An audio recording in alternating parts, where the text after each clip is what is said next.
கிறிஸ்துவ நாமத்துல நம்முடைய அவரையும் அன்போடு கூட நான் வாழ்த்துறேன். இந்த நாட்கள்ல கூட வருஷத்தின் கடைசி நாட்களுக்குள்ள நம்ம வந்திருக்கிறோம். அதிகமாய் நம்ம தேவனுக்கு நன்றி செலுத்தக்கூடிய நாட்கள். இந்த வருஷம் முழுவதும் தேவன் நம்மை கண்ணின் மணி போல பாதுகாத்தார். நம்முடைய போக்கிய வரத்தை ஆண்டவர் பாதுகாத்தார்.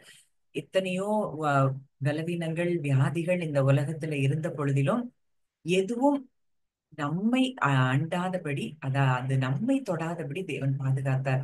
இனி எத்தனையோ நன்மைகளை தேவன் நம்ம வாழ்க்கையில ஒவ்வொரு நாளும் செய்து கொண்டிருக்கிறத நம்ம லிட்ரலா ஃபீல் பண்ணிட்டு தான் இருக்கிறோம். இன்னைக்கு நம்ம அதையெல்லாம் உணராதவர்களாய் பல நேரங்கள்ல ஐயோ இது நடக்கல, ஏதோ ஒரு விஷயத்த பிடிச்சிட்டு நம்ம கவலைப்பட்டுட்டு இருக்கிறோம். ஆவியானவர் இன்றைக்கு நம்ம கூட இடைப்படுகிற ஒரு காரியம், நம்ம அவர் செய்த நன்மைகளுக்கு நம்ம நன்றி செலுத்த ஆரம்பிப்போம். தேவன் மகத்துவமான காரியங்களை நம்ம வாழ்க்கையில நிச்சயம் செய்வார். பெரிய பெரிய காரியங்களை அந்த புது வருஷத்துல நம்ம பார்ப்போம்.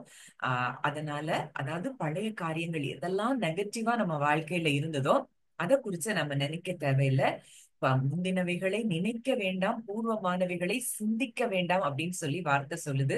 அப்போ இனிமேல் நம்ம அந்த காரியங்களை குறித்து சிந்தியாதபடி அவரை நம்ம பார்க்க ஆரம்பிக்கும் போது, அதாவது விசுவாசத்தை துவக்குகிறவரும் முடிக்கிறவருமாய் இருக்கிற இயேசு கிறிஸ்துவை நோக்கி நமக்கு நியமித்திருக்கிற ஓட்டத்தில் பொறுமையோடு ஓடக்கூடாது. நம்ம அவர் முகத்தை மாத்திரம் பார்த்து ஓடுனா போதும். நம்ம என்ன செய்யறோம்னா, நிறைய நேரங்கள்ல நம்ம சூழ்நிலைகளை பார்த்து ஓடுறதுனால இன்னும் எத்தனையோ விதமான நெருக்கங்களுக்குள்ள நம்ம இருக்கிறோம். இன்னைக்கு நம்ம தேவனை அதிகமாய் இந்த நாட்கள்ல, அந்த கிறிஸ்துமஸ் நாட்கள், அந்த நியூ இயர்க்கு முன்னாடி வரைக்கும் ஒவ்வொரு நாளும் அவர் உங்களுக்கு செய்த நன்மைகளை நீங்க எழுத ஆரம்பிங்க. அந்த எழுதின காரியங்களை வச்சு அவரை துதிக்க ஆரம்பிங்க. அந்த துதி பெரிய காரியங்களை உங்க வாழ்க்கையில நிச்சயமா செய்யும். ஏன்னா நம்ம பார்க்கிறோம், பிரைஸ் டெரரைசஸ் த எனிமி அப்படின்னு சொல்லி பார்க்கிறோம். ஏன்னா அந்த நமக்கு எதிராக இருக்கிற சத்துருவை பயமுறுத்தக்கூடிய ஒரே ஆயுதம் அந்த பிரைஸ் தான். துதி. துதி அதான் நம்ம பார்க்கிறோம் சங்கீதம் 8:2, குழந்தைகள் பாலகர் வாயினால் பலன் உண்டு பண்ணினீர். அது டிபிடில ரொம்ப அழகா இருக்கு. எப்படி இருக்குதுன்னா, அந்த பிரைஸுக்கு சாத்தானுடைய வாயை அடைக்கக்கூடிய வல்லமை இருக்கான். அப்போ இந்த நாட்கள்ல நம்ம அதிகமா தேவனை துதிக்க வேண்டும் என்று சொல்லி நம்ம கூட ஆவியானவர் இடைப்படுகிறத நம்ம பார்க்கிறோம். நல்ல, அதாவது சூழ்நிலைகளை பார்க்க வேண்டாம், எதையுமே நம்ம பார்க்க தேவையில்ல. இதுவரைக்கும் அவர் உங்களுக்கு ஒவ்வொரு நாளும் செய்த நன்மைகளை நினைச்சு பார்த்து அவரை துதிக்க ஆரம்பிங்க. இன்னும் கர்த்தர் நம்ம வாழ்க்கையில பெரிய காரியங்களை செய்வார். நம்ம லாஸ்ட் வீக் நம்ம பார்த்தபடி அந்த பிரசன்ஸ குறிச்சு, காட்ஸ் பிரசன்ஸ், அவருடைய பிரசன்னத்துல நமக்கு என்னென்னலாம் நடக்குது, அவருடைய பிரசன்னத்துல லிட்ரலா அந்த ஓல்டு கவர்னன்ட்லயே இருந்த மக்களுக்கு என்னெல்லாம் நடந்தது, இதெல்லாம் நம்ம தியானிச்சுட்டு இருக்கிறோம். இன்னைக்கு கூட அதோடைய கண்டினியூஷன் தான். நம்ம ஏற்கனவே பார்த்தபடி அந்த சீனாய் மலையில தேவனுடைய பிரசன்னம் அங்க இறங்கி வந்தப்போ அங்க என்ன நடக்குது அப்படின்னா, ஒரு அதாவது ஒரு இயற்கைக்கு அப்பாற்பட்ட காரியமாய் அந்த அந்த மலை முழுவதும் அவருடைய அந்த புகைக்காடாய் இருக்கிறத பார்க்கிறோம். ஒரு பெரிய ஒரு அதிர்வு அந்த இடத்துல உண்டாகிறத நம்ம பார்க்கிறோம். இது எதை குறிக்குது அப்படின்னா, தேவனுடைய வல்லமையை அது குறிக்கிறதா இருக்குது. ஒருவேளை இன்னைக்கு நம்ம அப்படியெல்லாம் பார்க்கலன்னா கூட, அன்றைக்கு இஸ்ரவேல் ஜனங்கள் லிட்ரலா அந்த பிரசன்ஸை என்ன செஞ்சாங்க, பார்த்தாங்க. ஆனா கூட அவங்களால தேவனை விசுவாசிக்க முடியல. அவ்வளோ பெரிய தேவன் மகிமையாய் மலையில இறங்கி வந்து அந்த மோசேக்கு அந்த கட்டளைகளை கொடுத்தத அந்த ஜனங்கள் கண்ணார கண்டும் கூட அவங்க என்ன செய்ய முடியல, தேவனை நம்ப முடியல. இன்னைக்கு நம்ம எப்படி இருக்கிறோம், நம்ம வாழ்க்கையிலும் தேவன் இதுவரைக்கும் எத்தனையோ நன்மைகளை ஒவ்வொரு நாளும் செய்து கொண்டிருக்கிறார். நம்ம அதை என்ஜாய் பண்ணிட்டு தான் இருக்கிறோம். ஆனா ஏதோ ஒரு சூழ்நிலையில ஒரு சின்னதா ஒரு வார்த்தை போதும், நம்ம அவருடைய பிரசன்ஸை விட்டு நம்ம என்ன செஞ்சிடறோம், வெளியில வந்துடுறோம். இன்னைக்கு ஆண்டவர் நம்ம கூட இடைப்படுகிற ஒரு காரியம், அவருடைய பிரசன்ஸ்ல நம்ம என்ஜாய் பண்ணிட்டே இருந்தாலே போதும், மற்ற காரியங்கள் எல்லாம் தானாய் நடக்கும். அதான் முதலாவது அவருடைய ராஜ்யம், அவருடைய நீதி. அது எல்லாம் உங்களுக்கு கூட கொடுக்கப்படும்னு சொல்லியிருக்கு. அப்ப அவருடைய ராஜ்யம்னா என்ன? இன்னைக்கு லிட்ரலா இயேசுவை ஏற்றுக்கொண்ட அத்தனை பேர்களும் அவருடைய ராஜ்யத்துக்குள்ள நம்ம வந்துட்டோம். இன்றைக்கு அவருடைய நீதி நமக்கு கொடுக்கப்பட்டிருக்கிறது. இன்றைக்கு அவருடைய நீதி நமக்கு கொடுக்கப்பட்டிருக்கிறபடினால பிதா கிட்ட போற ஆக்சஸ் நமக்கு என்ன செஞ்சிருக்கு? கொடுக்கப்பட்டிருக்கு. அப்பான்னு கூப்பிட கூடிய ஒரு ஸ்லாக்கியத்தை தேவன் நமக்கு கொடுத்திருக்கிறார். அந்த இடத்துல இருந்து அவருடைய பிரசன்ஸ நம்ம என்ஜாய் பண்ணினா போதும், மற்றவைகள் எல்லாம் உங்களுக்கு கூட கொடுக்கப்படும். நம்ம கேட்கவே தேவையில்லை, அது தானாகவே நம்ம வாழ்க்கையில என்ன செய்யும்? கிடைக்க ஆரம்பிக்கிறத நீங்க பார்க்க ஆரம்பிப்பீங்க. அப்போ அடுத்ததா நம்ம பார்க்கும்போது ரிசரக்ஷன் ஆஃப் ஜீசஸ், இயேசுவினுடைய உயிர்த்தெழுதல், இந்த பூமி அதிர்ச்சி எங்கெல்லாம் உண்டாகுது, அவருடைய பிரசன்ஸ் எங்கெல்லாம் இருக்கும்போது அங்க பூமி அதிர்ச்சி உண்டாகுதுன்னு சொல்லி நம்ம பார்க்கிறோம். அங்க மத்தேயு 28:2 நான் அதை வாசிக்கிறேன். நீங்க யாரும் எடுத்தவங்க கூட வாசிக்கலாம். வந்துருச்சு. அப்பொழுது பூமி மிகவும் அதிரும்படி கர்த்தருடைய தூதன் வானத்திலிருந்து இறங்கி வந்து வாசலில் இருந்த கல்லை புரட்டி தள்ளி அதன் மேல் உட்கார்ந்தான். அவனுடைய ரூபம் மின்னல் போலவும் அவனுடைய வஸ்திரம் உறைந்த மழையைப் போல வெண்மையாகவும் இருந்தது. காவலாளர் அவனுக்கு பயந்ததினால் திடுக்கிட்டு செத்தவர்கள் போல் ஆனார்கள். தூதன் அந்த ஸ்திரீகளை நோக்கி, நீங்கள் பயப்படாதிருங்கள், சிலுவையில் அறையப்பட்ட இயேசுவை தேடுகிறீர்கள் என்று அறிவேன். அவர் இங்கே இல்லை, தாம் சொன்னபடியே உயிர்த்தெழுந்தார். கர்த்தரை வைத்த இடத்தை வந்து பாருங்கள். அங்க தூதன் சொல்றான், நீங்க பயப்படாதீங்க, அவரை தேடி வந்திருக்கிறீங்க, அவர் இங்க இல்ல, அவர் உயிர்த்தெழுந்துட்டாரு. அப்ப அந்த உயிர்த்தெழுந்தப்போ அங்க நடந்தது என்ன? மிகப்பெரிய பூமி அதிர்ச்சி அங்க உண்டாகிறத பார்க்கிறோம். அப்போ எவ்வளவு பெரிய காரியம்! அந்த அன்சீன் ரெல்ம்ல என்ன நடந்தாலும் அங்க ரிஃப்ளெக்ட், அங்க பிசிக்கலா பூமியில என்ன செய்யுது? ரிஃப்ளெக்ட் ஆகுது. இயேசு உயிர்த்தெழுந்தப்போ, எப்படி இயேசு மரித்தப்போ அங்க பயங்கரமான பூமி அதிர்ச்சி உண்டாகி தேவாலயத்தின் திரைச்சீலை மேல் தொடங்கி கீழ் வரைக்கும் கிழிந்ததோ, அவர் உயிரோட எழும்பும் போதும் அதே விதமான பூமி அதிர்ச்சி அங்க உண்டாகிறத நம்ம பார்க்கிறோம். வாசலில் இருந்த கல்லை அவர்கள் புரட்டி தள்ளி உட்கார்ந்தாங்க. அவர்களுடைய அந்த தூதனுடைய ரூபமே எப்படி இருக்காம்? மின்னல் போலவும் வஸ்திரம் உறைந்த மழையை போலவும் வெண்மையாக இருந்தது. அப்ப லிட்டரலா இன்றைக்கு தேவனை நம்ம ஆராதிக்கிற நம்ம, அவர் அதாவது நம்ம இன்னைக்கு அவரை எப்படி பார்க்கிறோம்? இது ரியலா நடந்த இந்த காரியங்கள் எல்லாம் நம்ம பார்க்கும்போது நம் தேவன் எவ்வளவு வல்லமை உள்ள தேவன் என்பதை நம்ம அறிந்திருந்தோம்னா நம்ம எந்த கவலைகளுக்குள்ளேயும் நம்ம போக மாட்டோம். இவ்வளவு பெரிய தேவன், அவர் மரித்தா அங்க பூமி அதிர்ச்சி வருது, அவர் உயிர்த்தெழுந்தா பூமி அதிர்ச்சி வருது, அவர் ஒரு மலையில இறங்குனா அந்த மலையே புகைக்காடா இருக்குது. இவ்வளவு பெரிய தேவனை நம்ம என்ன செய்யறோம்? ஆராதிக்கிறோம். அவர்கிட்ட நம்ம அவர் சொல்றாரு, இவ்வளவு பெரிய தேவன் தான், அந்த தேவன் சொல்றாரு, நீ எதை கேட்டாலும் நான் செய்வேங்கிறாரு. அந்த அந்த வல்லமையும் அவர்கிட்ட இருக்கு. நீ அப்பா, நான் உனக்கு அப்பா, நீ என் நாமத்தினால நீ எதை கேட்டாலும் அதை நான் செய்வேங்கிறாரு.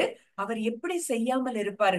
லிட்டரல் அவருடைய பிரசன்ஸ நம்ம எவ்வளவு தூரத்துக்கு ஆழமா நம்ம நம்புறோம், விசுவாசிக்கிறோம், அதை ஃபீல் பண்றவங்களுக்கு அப்படிப்பட்ட காரியங்கள் நிச்சயமாய் நடக்கும். அடுத்ததா ஒரு பூமி அதிர்ச்சி சொல்லப்படுது. அப்போஸ்தலர் 16ஆம் அதிகாரம். அது நமக்கு நல்லா தெரிஞ்ச சம்பவம் தான், அதையும் நான் வாசிக்கிறேன்.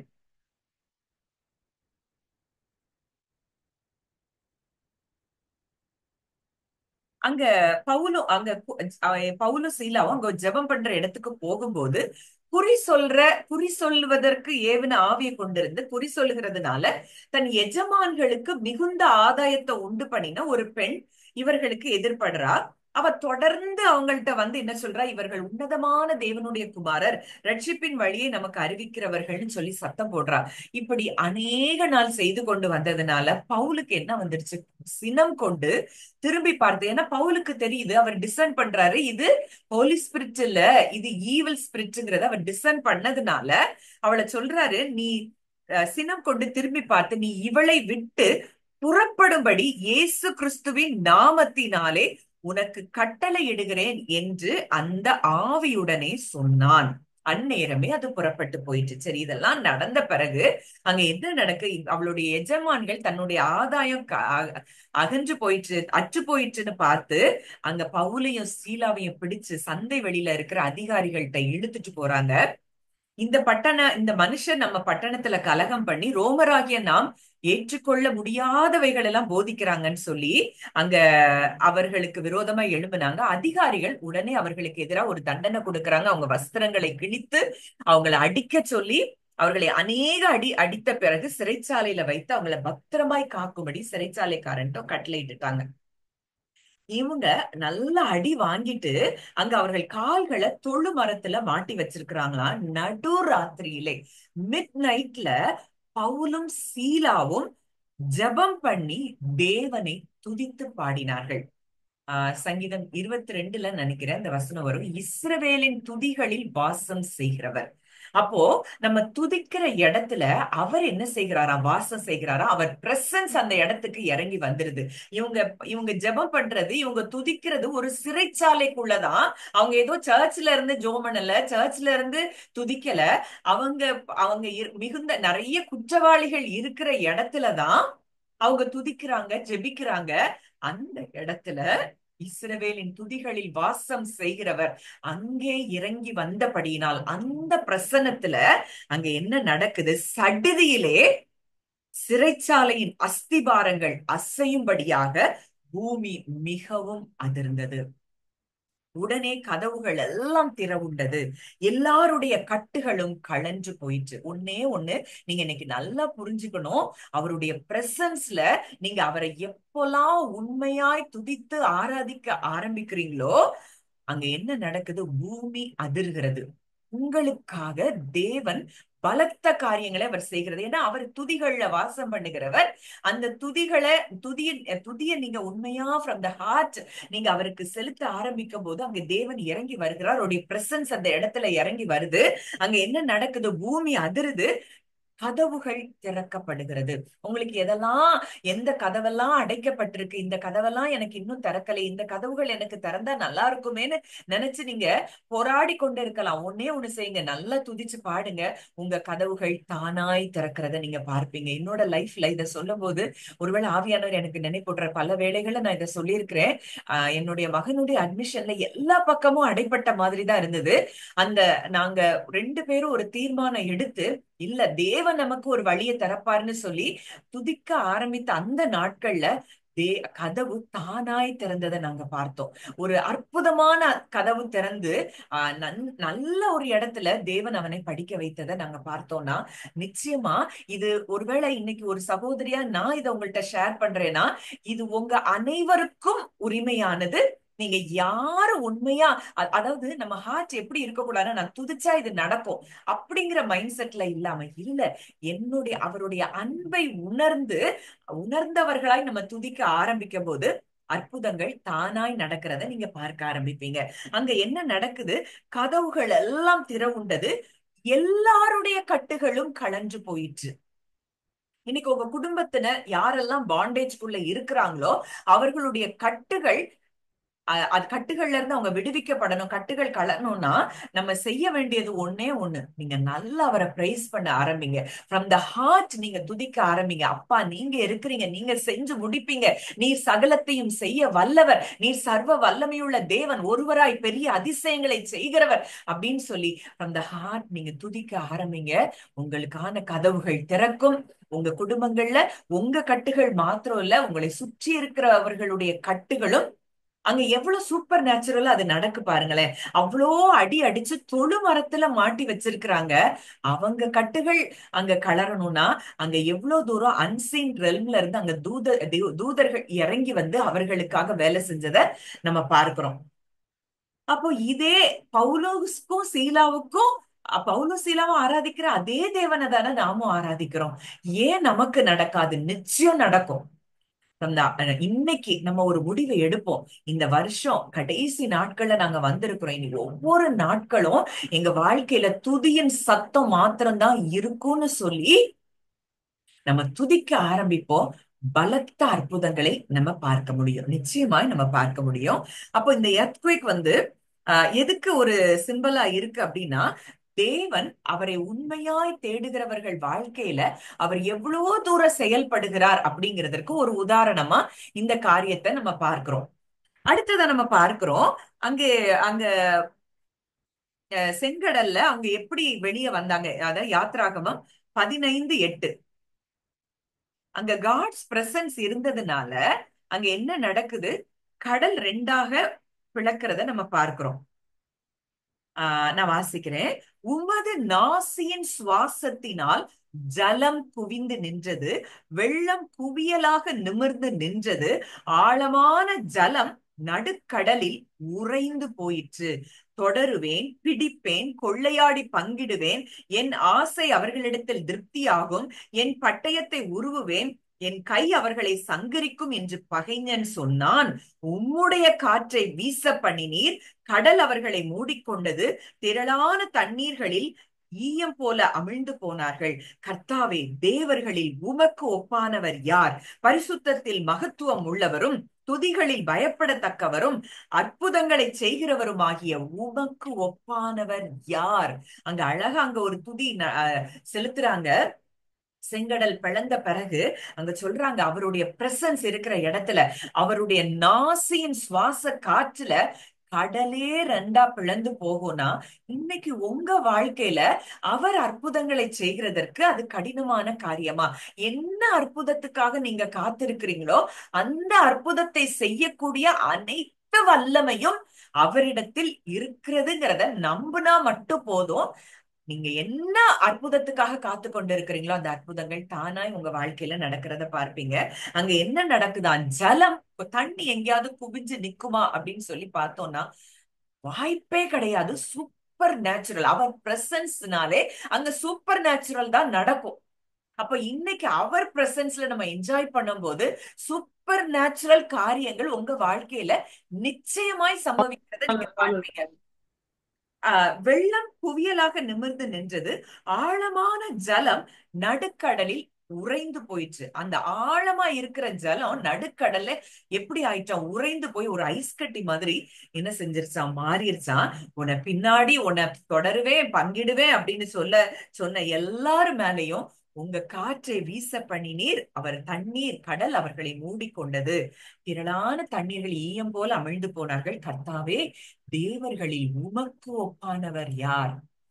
இந்த தேவனை தானே நாமும் ஆராதிக்கிறோம். இந்த தேவனுடைய பிரசன்ஸ்ல தானே நாமும் இருக்கிறோம். அப்ப அந்த பிரசன்ஸ்ல நம்ம என்ன சொன்னாலும், எது மலை மாதிரி நமக்கு இருந்தாலும் அது மெழுகு போல உருகி போகிறதுங்கிறது எவ்வளவு அதிகமான ஒரு நிச்சயமான ஒரு காரியம். இன்னைக்கு உங்க வாழ்க்கையில எதெல்லாம் மலை மாதிரி தெரியுதோ அவர் பிரசன்ஸ்ல போங்க. அவர் பிரசன்ஸ்ல அதை கொடுத்துட்டு அவரை நீங்க துதிக்க ஆரம்பிங்க. அது எல்லாம் மெழுகு போல உங்க வாழ்க்கையில உருகி போகிறத நிச்சயம் நீங்க பார்ப்பீங்க. இந்த நாட்கள்ல நம்ம இத அதிகமா இன்னும் நமக்கு நாட்கள் இருக்குது. இந்த வருஷம் முடிவுக்குள்ளேயே நம்ம வாழ்க்கையில மலை போல இருக்கிற காரியம் உருகி போகும். எதெல்லாம் நமக்கு தேவையான நம்ம கட்டுகள் கலரணுமா, கதவுகள் திறக்கணுமா, இது எல்லாம் அவருடைய பிரசன்ஸ்ல நமக்கு கொடுக்கப்பட்டிருக்கிற ஒரு காரியம். நிச்சயமா இதை அத்தனையும் நம்ம சுதந்திரித்துக் கொள்கிறதற்கு தேவன் நமக்கு என்ன செஞ்சிருக்கிறாரு, கிருபை பாராட்டி இருக்கிறார். அத்தனை காரியங்களும் நடக்கும். அந்த துதியில அவ்வளவு ஒரு பவர் இருக்குங்கிறத நம்ம பார்க்கிறோம். அதை நான் வாசிக்கிறேன். இப்ப சொல்லும் போது அந்த வசனத்தை வாசிக்கணும்னு ஆவியானவர் நினைப்பூட்டுறாரு. சங்கீதம் 8:2. சங்கீதம் 8:2. நான் அதை டிபிடில வாசிக்கிறேன். You have built a stronghold by the songs of babies. Strength rises up with the chorus of singing children.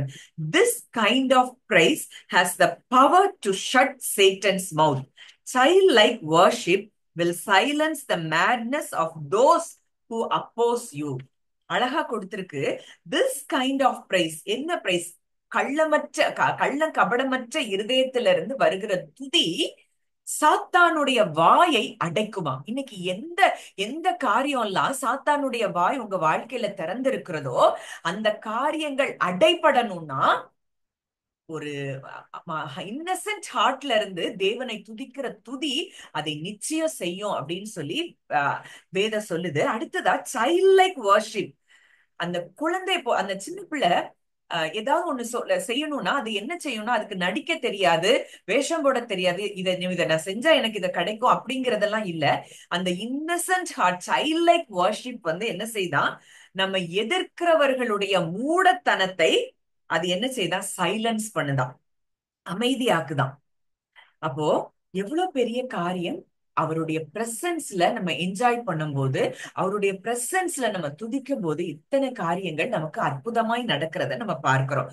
அடுத்ததா நம்ம பார்க்கிற ஒரு காரியம், அவருடைய பிரசன்ஸ்ல நேச்சரே என்ன செய்யுது, அடங்குது. அததான் நம்ம மார்க் 4 39 வசனத்துல நம்ம பார்க்கிறோம்.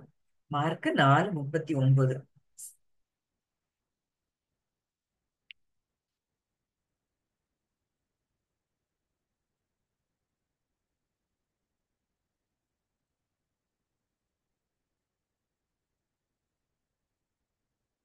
அவர் எழுந்து காற்றை அதட்டி கடலை பார்த்து, இறையாதே, அமைதலாய் இரு என்றார். அப்பொழுது காற்று நின்று போய் மிகுந்த அமைதல் உண்டாயிற்று. அவர் அவர்களை நோக்கி, ஏன் இப்படி பயப்பட்டீர்கள்? ஏன் உங்களுக்கு விசுவாசம் இல்லாமல் போயிற்று என்றார். அவர்கள் மிகவும் பயந்து, இவர் யாரோ, காற்றும் கடலும் இவருக்கு கீழ்ப்படுகிறதே என்று ஒருவரோடொருவர் சொல்லிக் கொண்டார்கள்.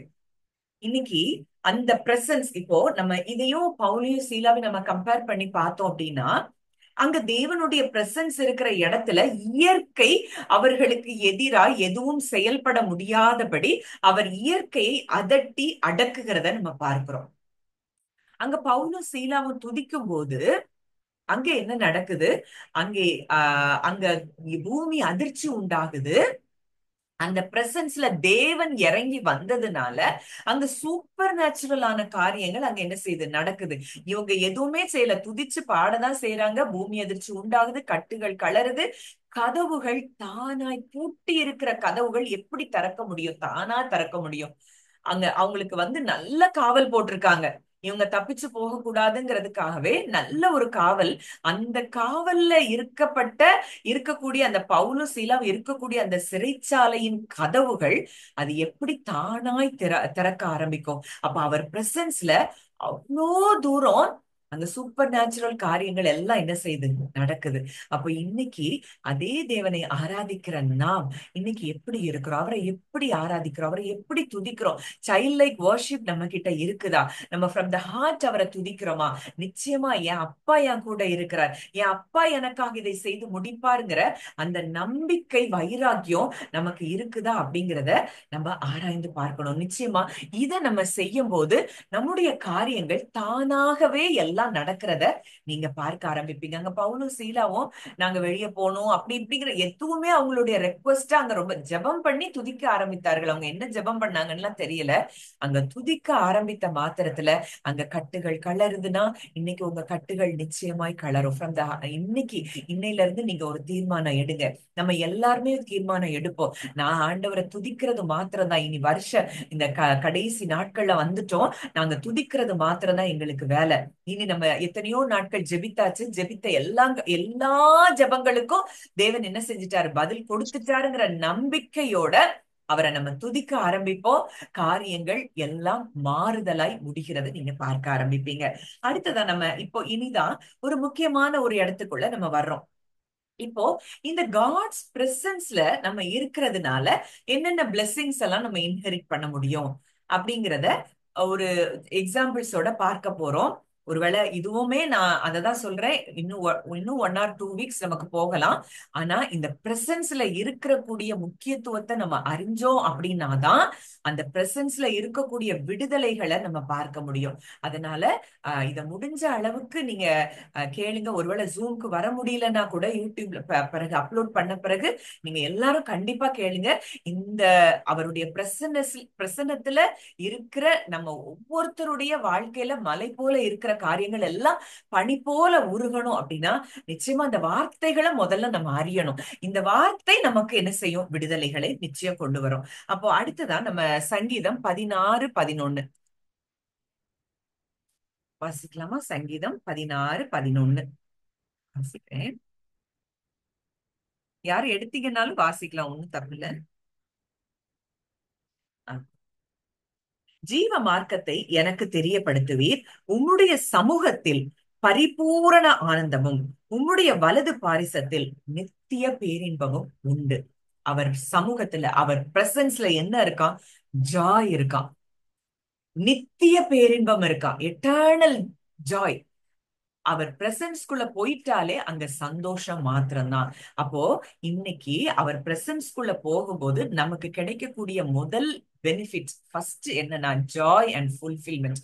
முழுமையான ஒரு சந்தோஷம், முழுமையான, அதாவது அது அந்த சந்தோஷம் எப்படி இருக்கும்னா, சூழ்நிலைகளை அந்த அந்த சந்தோஷம் பார்க்காது. அதுதான் அபகுக்ல கூட படிக்கிறோம் நம்ம. அத்திமரம் துளிர் விடாமல் போனாலும், திராட்சை செடி பலன் கொடாமல் போனாலும், ஒலிவ மரம் பலனற்று போனாலும், என் கர்த்தருக்குள் மகிழ்ச்சியாயிருப்பேன், என் தேவனுக்குள் களி கூறுவேன். அங்க அத்தனை சொல்லிட்டு இத்தனை இருந்தாலும் நான் கர்த்தருக்குள் மகிழ்ச்சியா இருப்பேன்கிறாரு. இன்னைக்கு எல்லாமே நமக்கு இருக்கு, ஆனா சின்னதா ஏதோ ஒரு இடத்துல ஒரு லேக், ஏதோ ஒரு இடத்துல ஒரு சின்ன பிரச்சனை, இது இருந்தா கூட நம்மளால என்ன செய்ய முடியல? கர்த்தருக்குள்ள மகிழ்ச்சியா இருக்க முடியல. நம்ம அந்த காரியங்கள் எல்லாம் நம்ம என்ன செய்யணும்? மாற ஆரம்பிக்கணும். அப்போ இங்க அவருடைய சமூகத்துல ஆனந்தம், அவருடைய வலது பாரிசத்துல நித்திய பேரின்பம். சரி, இதுக்கு உதாரணமா நம்ம தாவீத பார்க்க போறோம். தாவீது எப்படி அவர் பிரசன்ஸ்ல என்ஜாய் பண்ணாரு அப்படிங்கிறத பார்த்துட்டு, அந்த தாவீதின் வாழ்க்கையில அவருடைய பிரசன்ஸ் அவருக்குள்ள அவருடைய பிரசன்ஸ்ல இருந்தபடியினால என்னென்ன நன்மைகளை எல்லாம் சுதந்திரித்தார் அப்படிங்கிறத நம்ம பார்க்க போறோம். அப்போ 2 சாமுவேல் 6ஆம் அதிகாரம், 6ஆம் அதிகாரத்துல இருந்து சில வசனங்கள் நான் வாசிக்கிறேன்.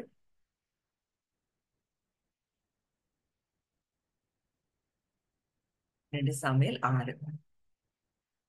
அங்க அதாவது கர்த்தருடைய பெட்டி அங்க ஓபேத் ஏதோம் வீட்டுல இருந்து தாவீது என்ன செய்யறாரு? கர்த்தருடைய நகரத்துக்கு அவர் கொண்டு வரும்போது தாவீது என்ன செய்யறாராம்? சணல் நூல் ஏபோத்தை தரித்து கொண்டு தன் முழு பலத்தோடும் கர்த்தருக்கு முன்பாக நடனம் பண்ணினான். அந்த தாவீதுக்கு அப்படி ஒரு சந்தோஷம். அந்த உடன்படிக்கை பெட்டி, காட்ஸ் பிரசன்ஸ் என் பட்டணத்துக்குள்ள வருது, என் நகரத்துக்குள்ள நான் திரும்ப கொண்டு வர்றேன் அப்படிங்கிற அந்த சந்தோஷத்துல அவர் என்ன செய்யறாராம்? முழு பலத்தோடு கர்த்தருக்கு முன்பாக நடனம் பண்ணுகிறாராம். அவரால் அதை கண்ட்ரோல் பண்ணவே முடியல, அந்த சந்தோஷத்தை. என் தேவனுடைய பெட்டி நகரத்துக்குள்ள வருகிறத, அந்த சந்தோஷத்தை அவரால் கண்ட்ரோல் பண்ணவே முடியல. அடுத்ததான் நம்ம பாக்குறோம், அங்க தாவீது, இஸ்ரவேல் சந்ததியார் அனைவரும் கம்பீர சத்தத்தோடு எக்கால தொனியோடு கர்த்தருடைய பெட்டியை கொண்டு வர்றாங்க. அங்க மீகாள் அதை பார்க்கிறா, பலகனி வழியா பார்த்து அங்க தாவீது ராஜா கர்த்தருக்கு முன்பாக குதித்து நடனம் பண்ணுகிறத பார்த்து தன் இருதயத்தில் அவனை அவமதித்தாள்.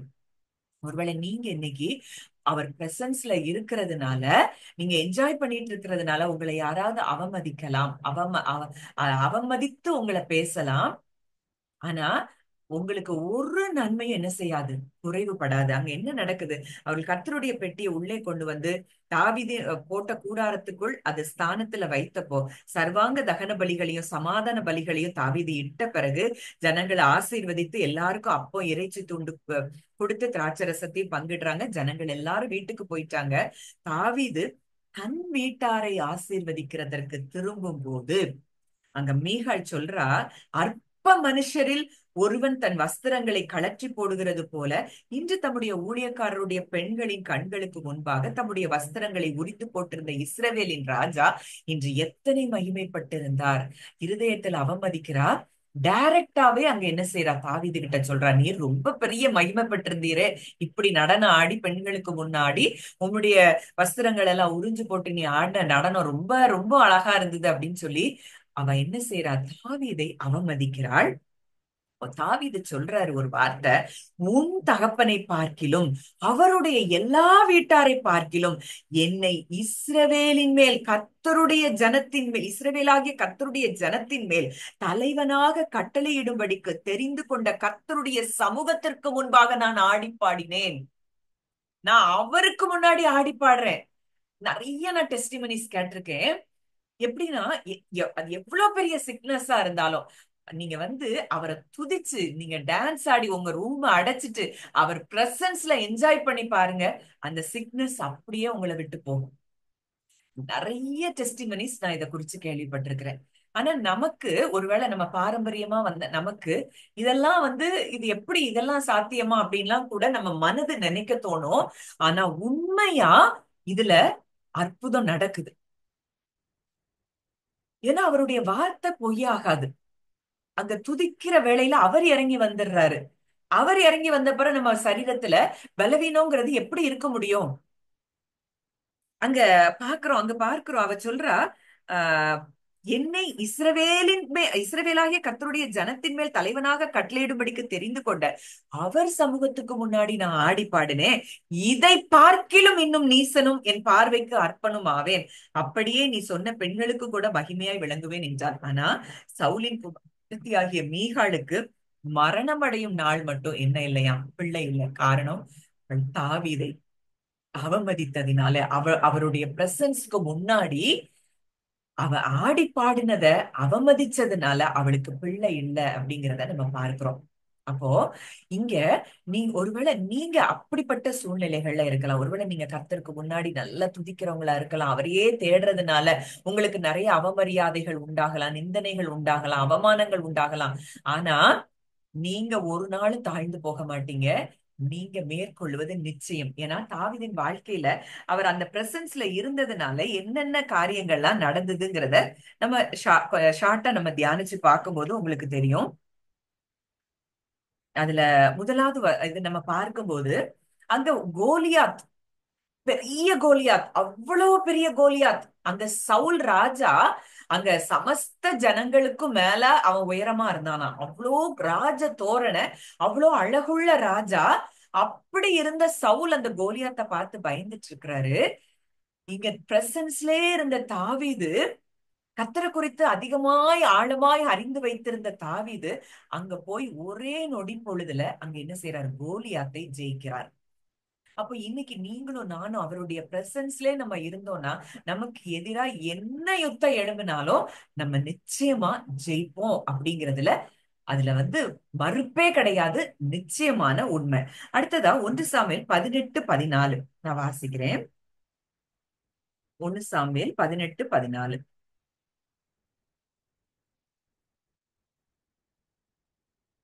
தாவீது தன் செய்கைகளில் எல்லாம் புத்திமானாய் நடந்தான். கர்த்தர் அவனோட கூட இருந்தார். முதல்ல அவனுக்கு பெரிய பெரிய வெற்றிகளை தேவன் தந்ததை பார்க்கிறோம். ஏன்னா அவர் பிரசன்ஸ்ல தாவீது என்ஜாய் பண்ணிட்டே இருக்கிறாரு. சங்கீதங்களா எழுதுறாரு, பாடுறாரு. அங்க எவ்வளோ நெருக்கமான நேரத்துல கூட அவர் தேவனை துதிக்கிறத நம்ம எத்தனையோ சங்கீதங்கள் வழியா நம்ம பார்க்கிறோம். எனக்கு என் நெருக்கம் பெருசுல, நெருக்கத்துல இருக்கிற நான் அவரை நோக்கி கூப்பிடுவேன், அவர் என்னை விசாலத்துல வைப்பார் அப்படின்னு சொல்லி அந்த நெருக்கத்தை குறித்து பார்க்காம அங்க கர்த்தரையும் அவருடைய பிரசன்ஸையும் அவரை என்ஜாய் பண்ணிட்டே இருந்ததுனால அங்க என்ன நடக்குது? அவன் புத்திமானா இருந்தான் அப்படிங்கிறத பார்க்கிறோம். வெற்றியாளனா இருந்தான், புத்திமானா இருந்தான். அடுத்தது நம்ம பார்க்கக்கூடிய ஒரு காரியம், அங்கே ராஜாவாய் அவன் அபிஷேகம் பண்ணப்படுகிறான். 2 சாமுவேல் 5:12 நான் வாசிக்கிறேன்.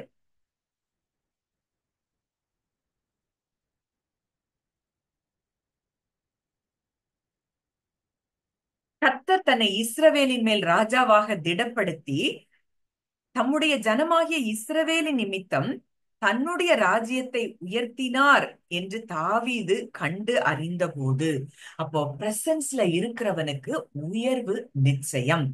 ஆடு மேய்க்கிறவன் அரசனாய் மாறினான் அப்படின்னா அதுக்கு காரணம் ஒன்னே ஒண்ணு. அங்க ஆடு மேய்ச்சிட்டு இருக்கிறப்பயே அவர் பாட்டு பாடிக்கிட்டே தான் அந்த பிரசன்ஸை என்ஜாய் பண்ணிக்கிட்டே தான் அவர் இருந்ததுனால அந்த ஆடு மேய்க்கிற வேலையை செஞ்ச தாவீது, தன் தகப்பன் குடும்பத்தாரால் அற்பமாய் எண்ணப்பட்ட தாவீது, தன் சகோதரரால் அற்பமாய் எண்ணப்பட்ட தாவீது அங்க தேசத்துக்கே ராஜாவாய், தன் சகோதரர்களுக்கும் தன் தகப்பனுக்கும் ராஜாவாய் அவன் அங்க உயர்த்தப்படுகிறத நம்ம பார்க்கிறோம். அப்போ இன்னைக்கு நம்ம இன்னைக்கு அத ஒரு உறுதிமொழியா நம்ம எடுப்போம்னா, இனிமேல் அவருடைய பிரசன்ஸ்ல நான் என்ஜாய் பண்ணுவேன், அவரை நான் துதிக்கிறது மாத்திரம்தான் என் வேலைங்கிறத நம்ம அப்படி நம்ம இருதயத்துக்கு அதை முதல்ல சொல்லுவோம். இல்ல அவர் பிரசன்ஸ்ல நான் என்ஜாய் பண்ணுவேன், என்னுடைய சூழ்நிலைகள் அல்ல. அந்த சூழ்நிலைகள் அவர் பிரசன்ஸ்ல அது மெழுகு போல உருகி போகுது, அதை நான் பார்க்கிறேன் அப்படின்னு சொல்லி நம்ம அந்த பிரசன்ஸ்ல நம்ம என்ஜாய் பண்ண ஆரம்பிக்கும் போது நமக்கான உயர்வு நிச்சயம். அதனாலதான் அவர் சொல்றாரு, சிறியவனை புழுதியிலிருந்து எடுத்து எளியவனை குப்பையிலிருந்து உயர்த்தி அவனை பிரபுக்களோடும் ராஜாக்களோடும் அமர பண்ணுகிற தேவன், அதே தேவன் தான் நம்முடைய தேவன். அதே தேவனை தான் நாமும் ஆராதிக்கிறோம். இப்ப நீங்க அப்படிப்பட்ட சூழ்நிலையில, ஒருவேளை அற்பமா எண்ணப்பட்ட சூழ்நிலையில, மற்றவர்களால் தள்ளப்பட்ட சூழ்நிலையில, ஒதுக்கப்பட்ட சூழ்நிலையில நீங்க இருந்தா கூட அவர் உங்களை உயர்த்துகிற தேவனாய் இருக்கிறார். அவருடைய பிரசன்ஸ்ல மாத்திரம் என்ஜாய் பண்ணிட்டே இருந்தா போதும், மற்ற காரியங்கள் தானாய் நடக்கும். அங்க தாவீது கேட்கவே இல்லை, நான் ராஜாவாகணும்னு தாவீது எங்கேயாவது கேட்டாரா, எங்கேயாவது ஜெபம் பண்ணாரான்னு பார்த்தா ஒரு இடத்துல கூட நீங்க வேதத்துல பார்க்க முடியாது. ஆனா தேடி வந்து தேவன் அவரை உயர்த்துகிறத பார்க்கிறோம். சாமுவேலை அனுப்பி அங்க தாவீதை அபிஷேகம் பண்ணுகிறத பார்க்கிறோம். அப்போ ஒரு மனுஷன் அவர் பிரசன்ஸ்ல இருந்தான் அப்படின்னா அங்க உயர்வு அவனை தேடி வரும். நம்ம யாரையும் தேடி போக வேண்டியதில்லை. உங்களுக்கு உண்டான அத்தனை காரியங்களும் அத்தனை ஆசீர்வாதங்களும் உங்களை தேடி வரும். எப்போ அவர் பிரசன்ஸ்ல நீங்க என்ஜாய் பண்ணிட்டே இருக்கிறப்போ. அடுத்ததான் நம்ம பார்க்கிறோம் தாவீதை குறிச்சு. ஆஹ் அங்க தாவீதுக்கு எல்லா பக்கமும் ஒரு பெரிய ப்ரொடெக்ஷன் இருக்கிறத நம்ம பார்க்கிறோம். 2 சாமுவேல் 22:2-3 அதுதான் நம்ம பார்க்கிறோம். அதுல நம்ம சொல்றாரு, அவர் என் கண்மலை, அவர் என் கோட்டை, அவர் என்னை விடுவிக்கிறவர் அப்படிங்கறதெல்லாம் அங்க சொல்றத பார்க்கிறோம். அந்த வசனத்தை நம்ம வாசிப்போம். 2 சாமுவேல் 22:2-3.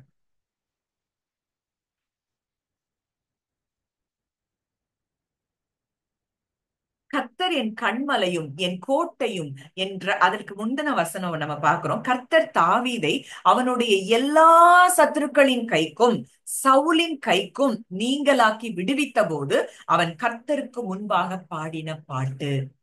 கர்த்தரின் கண்மலையும் என் கோட்டையும் என் இரட்சகருமானவர், தேவன் நான் நம்பி இருக்கிற துருகமும் என் கேடகமும் என் இரட்சண்ய கொம்பும் என் உயர்ந்த அடைக்கலமும் என் புகலிடமும் என் இரட்சகருமானவர், என்னை வல்லடிக்கு நீங்களாக்கி ரட்சிக்கிறவர் அவரே. துதிக்கு பாத்திரராகிய கர்த்தரை நோக்கி கூப்பிடுவேன், அதனால் என் சத்துருக்களுக்கு நீங்களாகி ரட்சிக்கப்படுவேன். எவ்வளவு தூரம் அங்க தேவன் மேல நம்பிக்கை. அந்த பிரசன்ஸ்ல நான் இருக்கிறேன், என்னை யாரும் தொட முடியாது, எந்த சத்ருவும் என்னை என்ன செய்ய முடியாது, சுற்றி வளைக்க முடியாது. ஏன்னா என் தேவனே எனக்கு கேடகமா இருக்கிறார், என் ரட்சணிய கொம்பா இருக்கிறார், உயர்ந்த அடைக்கலமா இருக்கிறார், என் கோட்டையா இருக்கிறார், என்னை சுற்றிலும் என் தேவன் கோட்டையா இருக்கிறார்னு அந்த பிரசன்ஸ்ல இருந்த தாவீது உணர்ந்ததுனால அங்கே சகல சத்துருக்களின் கைக்கும் அவர் நீங்களாக்கி விடுவிக்கப்படுகிறத பார்க்கிறோம். அதனாலதான் சொல்றாரு, துதிக்கு பாத்திரராகிய கர்த்தரை நோக்கி கூப்பிடுவேன். அப்ப துதிக்கு பாத்திரர் யாரு? தேவன் ஒருவர் தான். அந்த துதிக்கு பாத்திரரை நம்ம துதிக்கும் போது அங்க ப்ரொடெக்ஷன் அங்க உண்டாகுது. அங்க தாவீது அந்த பிரசன்ஸ்ல என்ஜாய் பண்ணிட்டே இருந்த தாவீதுக்கு ஒரு அற்புதமான பாதுகாவல் உண்டாகிறத நம்ம பார்க்கிறோம்.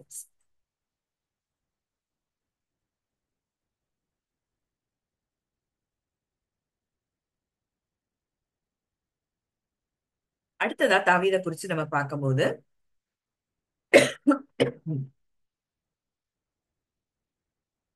2 சாமுவேல் 7:16 அங்க ஒரு உடன்படிக்கை தேவன் தாவீது கூட பண்றாரு. அவருடைய பிரசன்ஸ்ல என்ஜாய் பண்ணிட்டு இருந்தவங்க கூட தேவன் நிச்சயமாய் தன்னுடைய உடன்படிக்கை செய்கிறத பார்க்கிறோம். அங்க 2 சாமுவேல் 7:16 நான் வாசிக்கிறேன்.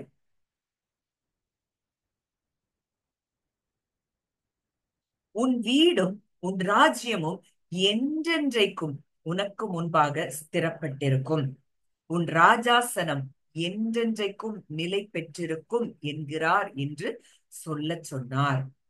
உன் வீடு உன் ராஜ்யம் என்னன்னைக்கும் இருக்கும். இன்னைக்கு வரைக்கும் தாவீதின் வம்சத்துல வந்த இயேசு கிறிஸ்து தான் ராஜாதி ராஜாவாய் என்ன செய்யறாரு, வீற்றிருக்கிறார். அப்போ அந்த பிரசன்ஸ்ல இருந்த தாவீதுக்கு அந்த ராஜாசனம் அவரை விட்டு போகவே இல்லை. ஒருவேளை அவருக்கு பின் வந்த சந்ததிகள் எல்லாரும் சிலர்லாம் தவறுகள் பண்ணா கூட ஒரு ஒரு ஒரு அவர் சந்ததியில வந்த ஒருத்தர் எப்படியாவது ராஜாவா என்ன செஞ்சுட்டு இருந்தாங்க, தொடர்ந்துகிட்டே தான் இருந்தாங்க. அந்த ராஜாசனம் தாவீதின் குடும்பத்தை விட்டு எடுபடவே இல்லை. காரணம் இந்த ஒரு மனிதன் தேவ பிரசன்னத்துல இருந்தபடியினால.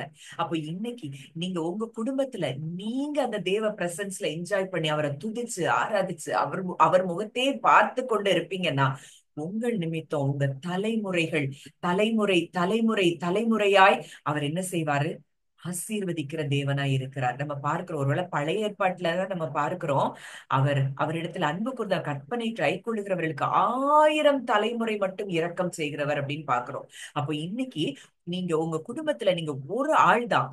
நீங்க இந்த ஒரு ஆளா இருக்கிற நீங்க அவர் பிரசன்ஸ்ல நீங்க என்ஜாய் பண்ணுங்க.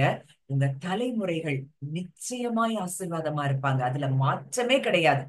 அவர் வாக்கு கொடுத்திருக்கிறார், உன் சந்ததி மேல நான் ஏன் ஆவிய ஊற்றுவேன், உன் சந்தானத்தின் மேல ஏன் ஆசீர்வாதத்தை ஊற்றுவேன்னு சொல்லி இவ்வளவு பெரிய வல்லமையுள்ள தேவன் நமக்கு வாக்கு கொடுத்திருக்கிறார்.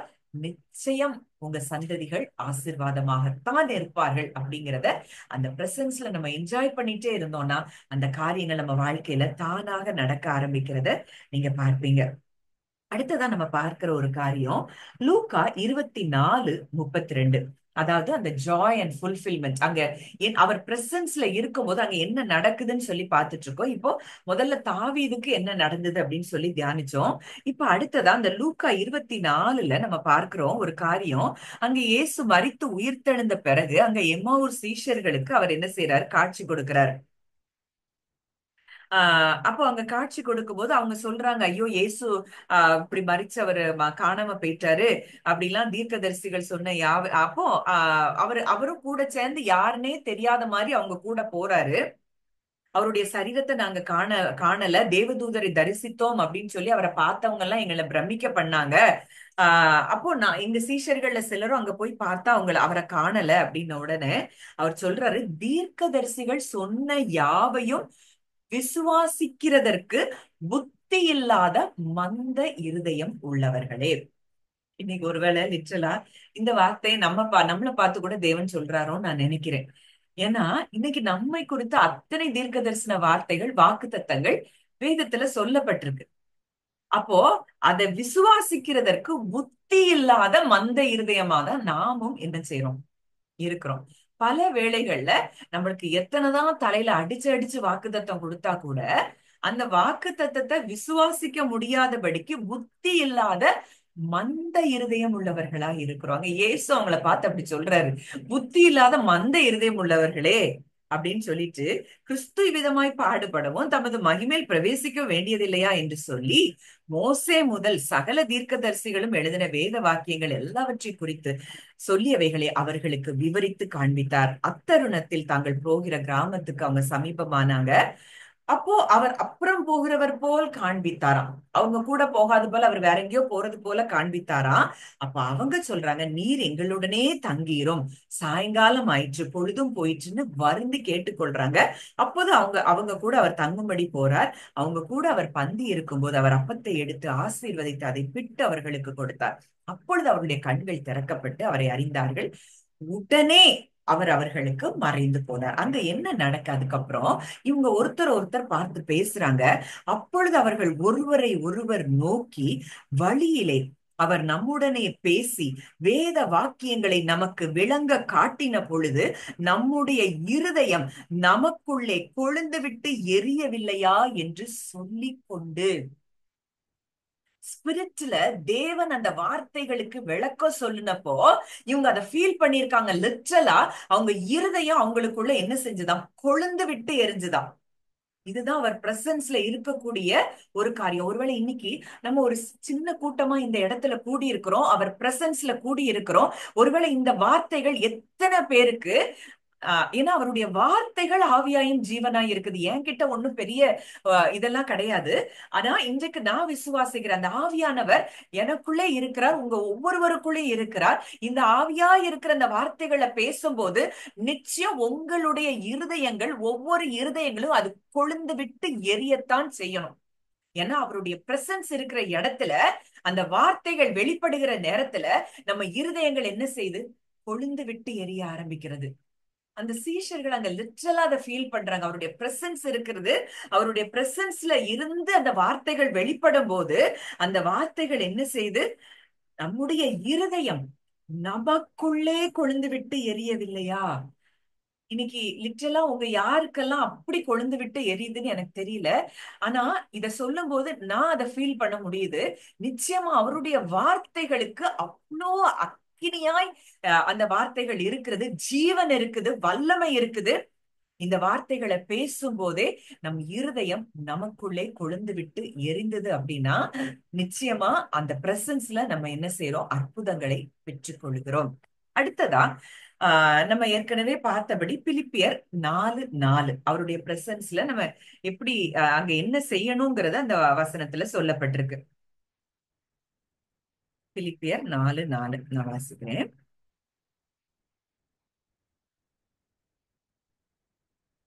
கர்த்தருக்குள் எப்பொழுதும் சந்தோஷமாயிருங்கள், சந்தோஷமாயிருங்கள் என்று மறுபடியும் சொல்லுகிறேன். பவுல் சொல்றாரு, நீ எப்பவும் சந்தோஷமா இருங்க. ஏன் நமக்கு இருக்க முடியல? சூழ்நிலையை பார்க்கிறோம், மனிதனுடைய வார்த்தைகளை பார்க்கிறோம், இது அப்படி அது அப்படி, உடம்புல சொல்ற சிம்டம்ஸ பார்க்கிறோம். எல்லாத்தையும் பார்த்து பார்த்து அதையே சிந்திச்சு சிந்திச்சு சிந்திச்சு நம்ம என்ன செய்யறோம்? அந்த சந்தோஷத்தை இழந்து போயிரும், கவலைக்குள்ள வந்துடுறோம். அங்க சொல்றாரு, கர்த்தருக்குள்ள சந்தோஷமாயிரு. ஏன்னா அவரால முடியாததுன்னு ஏதாவது இருக்குதா? அதனாலதான் பவுல் அந்த காரியத்தை சொல்றாரு. நீ கர்த்தருக்குள்ள சந்தோஷமா இரு, அவர் எல்லாத்தையும் பார்த்துக்கிடுவாரு. சந்தோஷமா இருங்கள் என்று மறுபடியும் சொல்லுகிறேன். அவர் செகண்ட் டைம் ஏன் சொல்றாரு? அப்ப அதுல எவ்வளவு காரியம் உள்ள அடங்கி இருக்குதுங்கிறது நமக்கு புரியல. இன்னையில இருந்து நம்ம சூழ்நிலைகளை பார்க்க வேண்டாம். அப்பா நீங்க இருக்கிறீங்க, நீங்க செஞ்சு முடிப்பீங்க, நீங்க எனக்காக இருக்கீங்க. உங்க பிரசன்ஸ்ல பர்வதம் கூட மெழுகு போல உருகுனா, இன்னைக்கு இந்த மலை போல இருக்கிற பிரச்சனைகள் அது உங்களுக்கு முன்னாடி என் வாழ்க்கையில பிரச்சனைகள் எல்லாம் மெழுகு போல உருகுகிறத நான் விசுவாசிக்கிறேன். எல்லா காரியங்களும் அது வேரோட பிடுங்கப்படுகிறத நான் விசுவாசிக்கிறேன் அப்படின்னு சொல்லி நீங்க அந்த பிரசன்ஸ்ல என்ஜாய் பண்ணி அவருக்குள்ள நீங்க சந்தோஷமா நீங்க துதிக்க ஆரம்பிங்க. உங்க வாழ்க்கையில அற்புதங்களை நிச்சயம் பார்ப்பீங்க. அது 6வது வசனத்துல நம்ம மறுபடியும் பார்க்கிறோம். ஒன்றுக்கும் கவலைப்படாமல், அதாவது இந்த காரியத்துக்கு கவலைப்படணும், அந்த காரியத்துக்கு கவலைப்படணும்னா சொல்லல, எதை குறிச்சும் கவலைப்படாத. எனக்கு எத்தனை காரியங்களை குறிச்சு நம்ம கவலைப்பட்டு இந்த இடத்துல வந்தோம். தேவன் உங்க கூட தான் பேசுறாரு.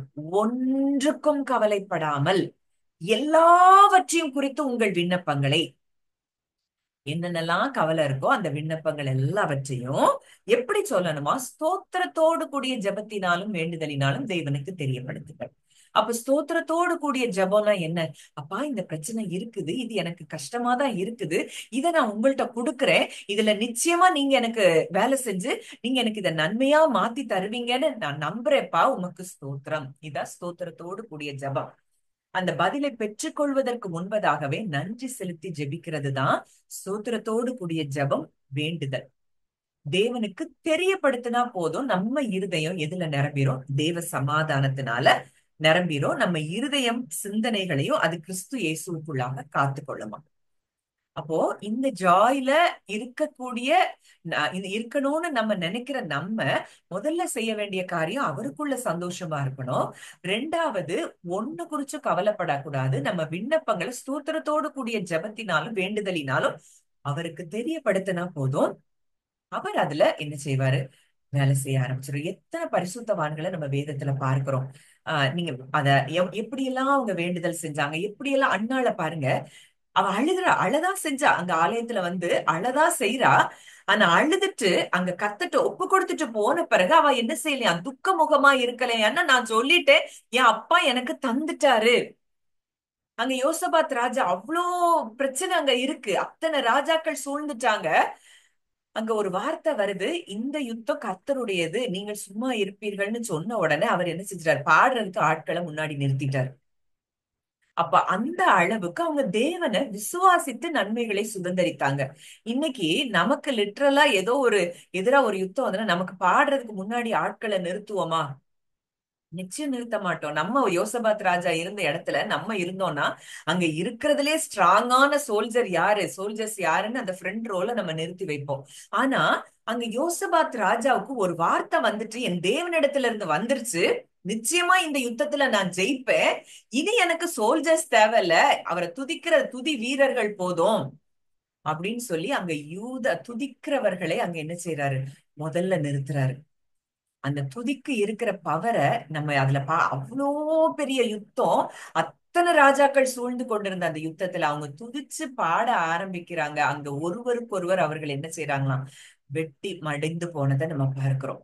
இன்னைக்கு உங்களுக்கு எதிரான, இன்னைக்கு மனிதர்கள் நமக்கு பகைவர்கள் அல்லங்கிறத நம்ம அறிந்திருக்கிறோம். இன்னைக்கு உங்களுக்கு எதிராக எந்த சத்துரு செயல்பட்டாலும் நீங்க துதிக்க ஆரம்பிங்க, அது தானாலே அது வெட்டுண்டு என்ன செஞ்சிரும், மடிஞ்சு போயிரும். ஒரு ஒரு நாளும் அது உங்களை மேற்கொள்ள முடியாது. அந்த இடத்துலதான் தேவன் உங்களை வச்சிருக்கிறாரு. அடுத்ததா ஆஹ் யாத்ராகமம் 34 29 யாத்ராகமம், இதை பார்த்துட்டு நம்ம முடிப்போம். இன்னும் இருக்கு காட்ஸ் பிரசன்ஸ்ல நிறைய காரியங்கள் இருக்கு. நிச்சயமா இந்த வார்த்தைகள் உங்க ஒவ்வொருத்தரையும் ஆசீர்வதிச்சிருக்கோன்னு கர்த்தருக்குள்ள நான் நம்புறேன். யாத்ராகமம் 34:29. மோசே சாட்சி பலகைகள் இரண்டையும் தன் கையில் எடுத்துக்கொண்டு சீனாய் மலையிலிருந்து இறங்குகிற போது தன்னோடே அவர் பேசினதினாலே தன் முகம் பிரகாசித்திருப்பதை அவன் அறியாதிருந்தான். இது பழைய உடன்படிக்கையில மோசே அங்க சாட்சி பலகைகள், அங்க 10 கட்டளைகள் அவர் கொண்டு வரும்போது அங்க தேவன் அவர் கூட பேசினதுனால தன் முகம் அப்படி பிரைட்டா பிரகாசமா இருக்கிறத அவன் என்ன செய்யலையாம், அறியலையாம். இந்த பழைய உடன்படிக்கையில ஆக்கினை தீர்ப்பு கொடுக்க ஊழியத்தை செஞ்ச மோசேயினுடைய முகம் இவ்வளோ பிரகாசிச்சிருக்கிறோம்னா, இன்னைக்கு நம்முடைய முகம் எவ்வளவு பிரகாசமா இருக்கணும். அந்த பிரசன்ஸ்ல இருக்கும்போது நம்ம முகம் அப்படி பிரகாசமாயிட்டே இருக்கும். நமக்கு எந்த ஃபேஷியலும் தேவையில்ல, எதுவுமே தேவையில்ல. அவர் பிரசன்ஸ்ல இருந்தா போதும், நம்ம முகம் ஒவ்வொரு நாளும் என்ன செய்யும், பிரகாசிக்கும். இத சொல்லும் போதே எனக்கு இன்னொரு சம்பவம் ஞாபகம் வருது. அங்க அப்போஸ்தலர்ல நம்ம பார்க்கிறோம், அங்க ஸ்தேவான என்ன செய்யறாங்க, கொல்லும்படி அங்க இது பண்றாங்க.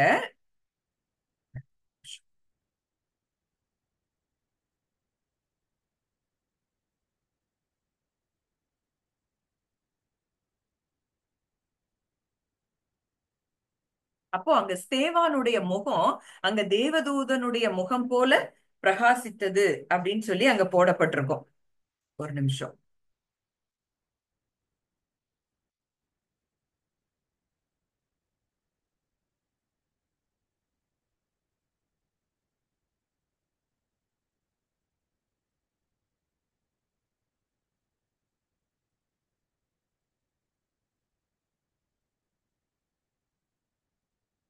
நான் பார்த்து நான் சொல்றேன் எங்க இருக்குன்னு கரெக்டா. அப்போஸ்தலர் 7 அந்த அவனை கொல்ற அந்த காரியம் இருக்கும். அவனுடைய முகம் அப்படி இருந்துதான் தேவதூதனுடைய முகம் போல பிரகாசித்ததா போடப்பட்டிருக்கும். அந்த அளவுக்கு அவர் பிரசன்ஸ என்ஜாய் பண்றாங்க. 55 அங்க போட்டிருக்கு, அவன் பரிசுத்த ஆவியினாலே நிறைந்தவனாய் வானத்தை அண்ணாந்து பார்த்து தேவனுடைய மகிமையையும் தேவனுடைய வலது பாரிசத்தில் இயேசுவானவர் நிற்கிறதையும் கண்டு, அதோ வானங்கள் திறந்திருக்கிறதையும் மனுஷகுமாரன் தேவனுடைய வலது பாரிசத்தில் நிற்கிறதையும் காண்கிறேன். அங்க லிட்ரலா அவன் கண்கள் அதை பார்க்கிறாங்க. மரணம் அவனுக்கு பக்கத்துல வந்துட்டு, ஆனா கூட அவன் லிட்ரலா அதை என்ன செய்யறான், அந்த ஸ்தேவான் அதை பார்க்கிறான். அதுக்கு முந்தின அதிகாரம் நான் வசனத்தை பார்த்துட்டேன். அப்போஸ்தலர் 6:15 இருக்கு, ஆலோசனை சங்கத்தில் உட்கார்ந்திருந்த அனைவரும் அவன் மேல் கண்ணோக்கமா இருந்து அவன் முகம் தேவதூதன் முகம் போல் இருக்க கண்டார்கள். நம்ம ஏற்கனவே பார்த்தோம், அங்க கல்ல புரட்டி தள்ளுன தூதனுடைய முகம் அவ்வளவு பிரகாசமா இருந்துதான். அப்போ ஸ்தேவானுடைய முகமும் அப்படி பிரகாசிச்சிருக்கு. இன்னைக்கு நம்ம எந்த அளவுக்கு அவர் பிரசன்ஸ்ல நம்ம உட்கார்ந்துட்டே இருக்கிறோமோ, என்ஜாய் பண்ணிட்டே இருக்கிறோமோ, நம்ம முகம் லிட்டரலா அப்படி பிரகாசிக்க ஆரம்பிக்கும். நீங்க அதை ஃபீல் பண்ணலாம். இந்த நாட்கள்ல நம்ம அப்படிப்பட்ட தேவனுடைய பிரசன்னத்துல நம்ம உட்காருவோம், என்ஜாய் பண்ணுவோம். எல்லாத்தையும் இறக்கி வச்சுட்டு அவர்கிட்ட சொல்லிட்டு ஸ்தோத்திரத்தோடு கூடிய ஜெபத்தினால வேண்டுதலில அவர்கிட்ட சொல்லிட்டு நம்ம என்ஜாய் பண்ணுவோம்.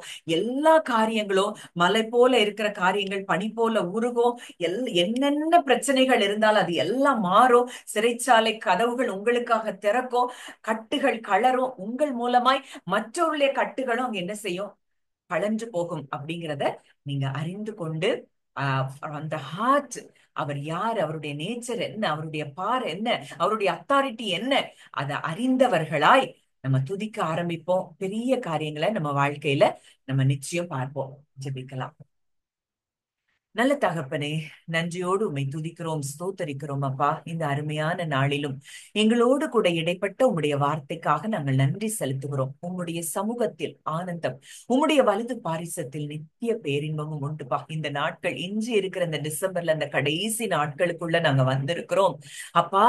ஆண்டவரே, உம்மை நாங்கள் ஒவ்வொரு நாளும் நாங்கள் துதித்து ஆராதிக்கக்கூடிய அந்த துதியின் உடையை, துதியின் அபிஷேகத்தை அப்பா எங்க ஒவ்வொருவருக்கும் நீர் தரும்படியாக நாங்கள் ஜெபிக்கிறோம் அப்பா. இங்க வந்திருக்கிற ஒவ்வொருவர் மேலேயும் அந்த துதியின் அபிஷேகத்தினால கர்த்தர் நீர் நிரப்புகிறபடி நான் நன்றி செலுத்துகிறேன். ஆனந்த தைல அபிஷேகம் ஒவ்வொருவர் மேலே இப்பொழுதே ஊற்றப்படுகிறபடியினால் நன்றி செலுத்துகிறோம் அப்பா. ஆண்டவரே அப்பா, உமக்கான அப்பா பெரிய ஆண்டவரே, நீர் வல்லமை உள்ளவர், நீர் மகத்துவம் உள்ளவர், நீ ஒருவராய் பெரிய அதிசயங்களை செய்கிறவர் நீர் என்கிற அந்த அப்பா இருதயத்துல உங்க நேச்சரை அறிந்தவர்களாய் அப்பா, உங்க அன்பை அறிந்தவர்களாய் நாங்கள் ஒவ்வொருவரும் உம்மை துதிக்க எங்களுக்கு அந்த துதியின் உடையை நீர் எங்களுக்கு போட்டிருக்கிறபடியினால் நாங்கள் நன்றி செலுத்துகிறோம் தகப்பனே.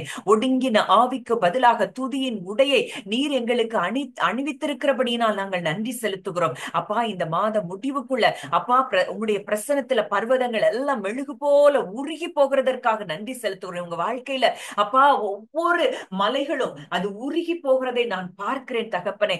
ஆண்டவரே அப்பா கர்த்தாவே, எல்லாருடைய கட்டுகளும் கழன்று விழுகிறதற்காக நன்றி செலுத்துகிறோம். அடைக்கப்பட்டிருக்கிற கதவுகள் அப்பா ஆண்டவரே உங்க பிரசன்ஸ்ல என்ஜாய் பண்ணுகிற வேளையில எல்லாம் திறக்கப்படுகிறதற்காக நன்றி செலுத்துகிறோம் அப்பா. கர்த்தாவே அப்படியே ஆண்டவரே நீர் செய்கிறபடியினால் நன்றி செலுத்துகிறோம் அப்பா. இங்க வந்திருக்கிற ஒவ்வொருவரையும் மனதார உங்களுடைய பிள்ளையாய் நான் ஆசீர்வதிக்கிறேன். அவர்கள் குடும்பங்களை ஆசீர்வதிக்கிறேன், பிள்ளைகளை ஆசீர்வதிக்கிறேன், பேர பிள்ளைகளை ஆசீர்வதிக்கிறேன். இதை கேட்க போகிற ஒவ்வொருவரையும் மனதார ஆசீர்வதிக்கிறோம் அப்பா. கர்த்தர் தாமே உங்களுடைய வாழ்க்கையில மகத்துவமான அற்புதங்களை செய்து உங்களுடைய நாமத்தை நீர் மகிமைப்படுத்துகிறபடியினால் நன்றி செலுத்துகிறோம். உங்களுடைய கரங்களில் எங்களை தாழ்த்தி ஒப்பு கொடுக்கிறோம். கர்த்தர் ஆசீர்வதித்து வழி நடத்தும். இயேசுவின் மூலம் கேட்கிறோம் ஜீவனுள்ள நல்ல பிதாவே, ஆமேன். தேங்க்யூ. யாரும் எதுவும் ஷேர் பண்ணுமா?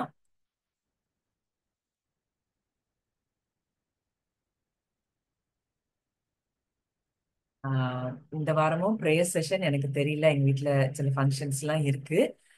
நான் மெசேஜ் பண்றேன் இதுல நம்ம குரூப்ல. ஒருவேளை முந்தி புந்தி பிந்தி ஏதாவது வைக்க முடியுதான்னு பார்ப்போம். நம்ம கண்டிப்பா, ஏன்னா போன வாரமும் நம்ம ப்ரேயர் செஷன் வைக்க முடியல, முடிஞ்சா டியூஸ்டே வைக்க முடியுதான்னு பார்ப்போம். கர்த்தர் அதை நடத்துறதுக்கு அவர் சித்தமானால் கர்த்தர் நமக்கு அதற்கு ஏற்ற வாய்ப்புகளை நமக்கு உண்டு பண்ணி தருவார். தேங்க்யூ. யாரும் இதை ஷேர் பண்ணா பண்ணலாம். பார்ப்போம், மீட் பண்ணுவோம். தேங்க்யூ.